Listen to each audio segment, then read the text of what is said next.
Stop trying to change people to fit into your paradigm. But we'll see someone with a bad reputation in business. They cheat your best friend. We do business thinking it'll be different. And when things go wrong, we're mad at the person. We saw the clue, we saw the pattern, we made the choice. Hello, fabulous person. Beate Gillette here, the Growth Architect. Welcome back to the Business Growth Architect Show, where we bring you cutting-edge business strategies from some of the world's most successful entrepreneurs, business transformation experts, and visionaries who want to help you to scale your impact. Look for one tangible strategy that you can take back and implement right away. And now back to our guest. Hello and welcome. Thank you so much for the Business Growth Architect Show. I'm your host, Beate Gillette, and today I have a pretty awesome guest, and his name is Greg Reid. And I'm going to give you the honors of just introduce yourself to our audience and tell us everything we need to know. Well, first of all, thank you very much for having me on. My name is Greg. Hi, everyone. I'm talking to you from my home in beautiful San Diego, California. For those of you who are not familiar with my work, I'm an author, speaker, filmmaker, and been published in 128 books, 45 languages, and believe it or not, just got a little star on the Walk of Fame for doing so. And the ironic part is I can't read very well and I'm dyslexic. So it proves that you can do anything if you put your mind to it. That's absolutely amazing. And some of the stuff that you've been featured is Forbes, is Inc., Entrepreneur. I mean, I think you've been featured pretty much absolutely everywhere. So one of the things I wanted to talk to you about is I gather from, watching you is that you have a lot of different strategies for a lot of different things. So maybe I can just ask you first, like, what does strategy mean to you for your business and for your success? Yeah, there's a big difference between strategy and plan. And I believe the biggest challenge with over planners is that they're set in stone. And when things don't go exactly as expected, they freak out and they run back home.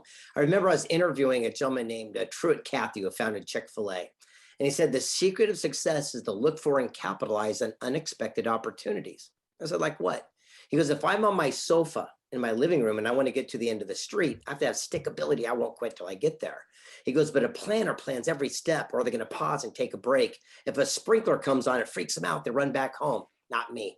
He goes, I'm looking for unexpected opportunity. Did a kid leave a skateboard or a bicycle out that I could borrow to make my journey short? If I get real lucky, I'll wave down a neighbor driving by, hitch a ride at the end of the street. Says, either way, I'll get to my goal. I'm just not so caught up in exactly how it has to happen.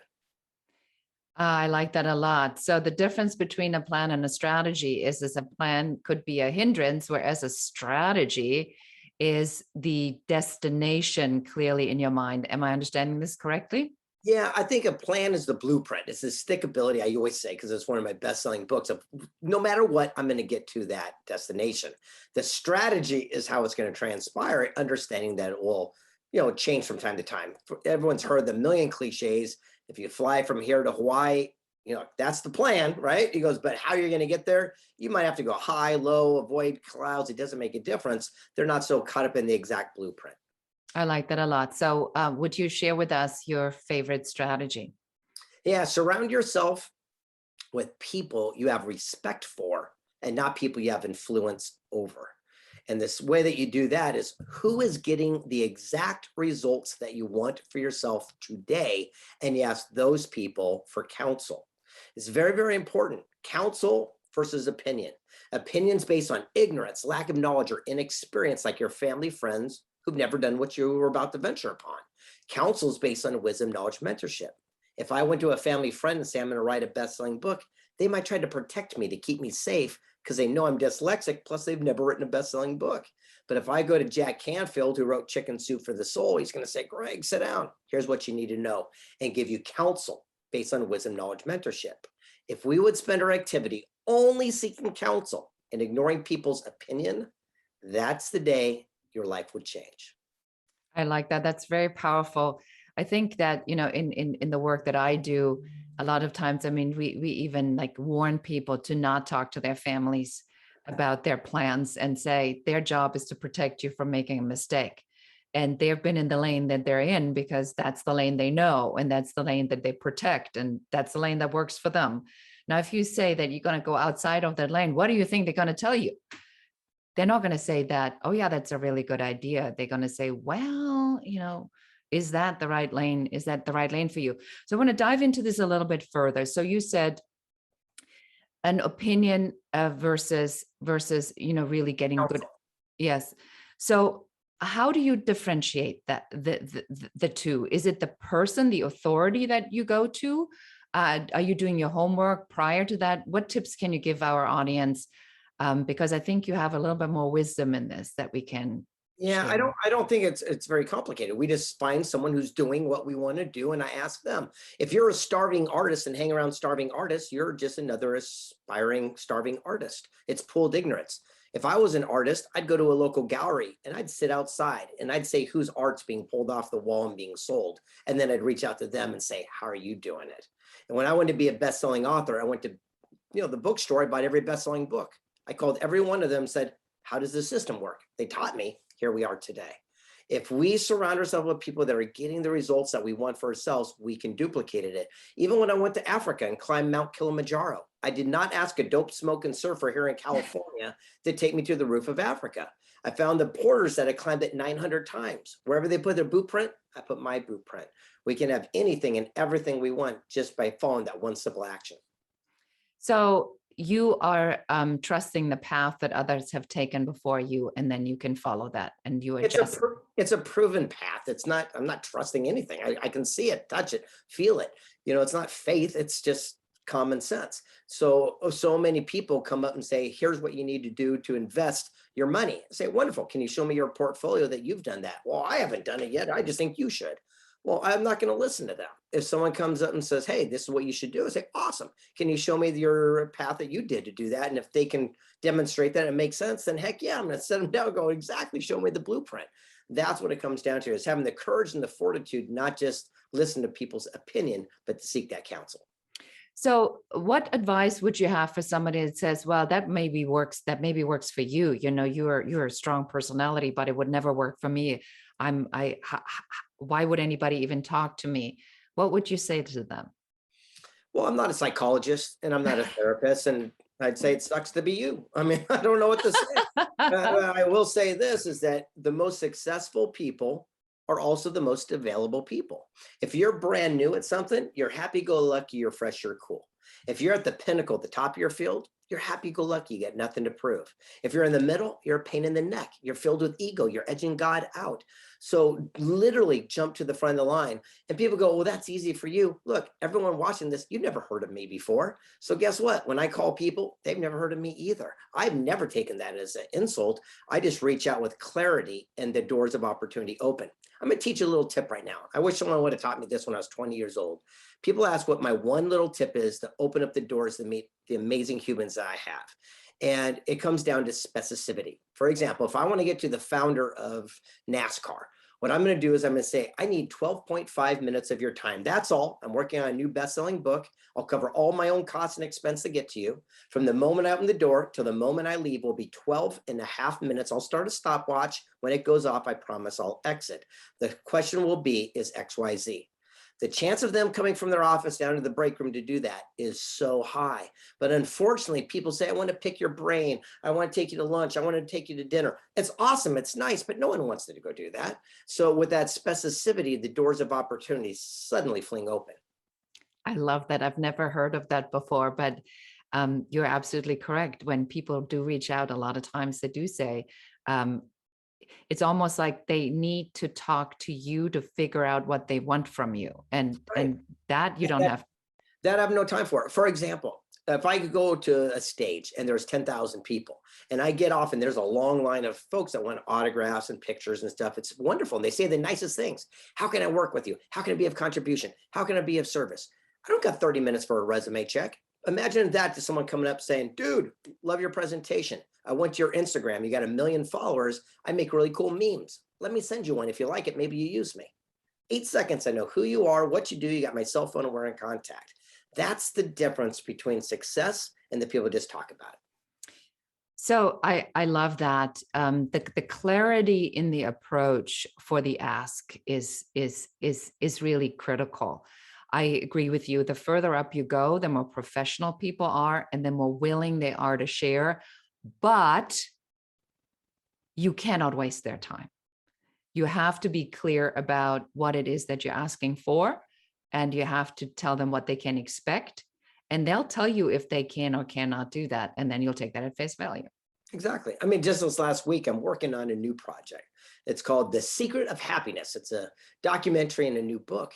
And I just flew out to Las Vegas and hung out with Coolio, the old rapper, and basically sat there and said, hey, what's your secret of happiness? And then the next person, I'm getting to monks and all these amazing people to find out, what makes their heart sing. And it's astonishing how open people are when it has a clarity of motion. Again, if I sit there and said, hey, I want to take you to lunch and pick your brain, chances no. But if I say, hey, I need 12 and a half minutes, I'm going to ask you one simple question in front of my camera. What makes your heart sing? Chances are they'll do it. Greg, quick question for you. Are you detached from the outcome when you ask? Yes, there's a big difference between detached. That's where you don't give a crap. That's not me. Non-attached is I go all in. I give every single project I've got 100%. But once it's done, I let it go. I'm not responsible whether people like it or don't like it or whatever. If it's a big bestseller, all I can do is the very best that I can do and be non-attached to the outcome. And by doing that, I can continue to go to the next project and the next project. How important is mindset for you? Oh, mindset is everything. If you look behind me, biggest thing, right? Here it is. PMA, positive mental attitude, right? I mean, I don't know if you've read my work or not, but it's a little bit consistent with that.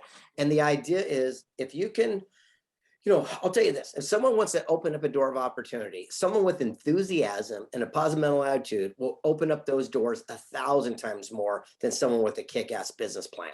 So the whole idea is the more cool, open, and positive you can be, the more opportunities will come your way. Yes, well, I can see now why they call your entrepreneur courses a must go to, because you have a lot of wonderful energy and certainly a lot of passion that oozes out of everything you say. So, what would you? Is there any sort of advice other than the one that you've given, sort of maybe the one nugget that you can leave the audience with? Yeah, well, again, this is the second nugget. This is what you're asking me. I'm just keeping asking you for it. And I've got a cornucopia of them, but I will share this one, and this is powerful.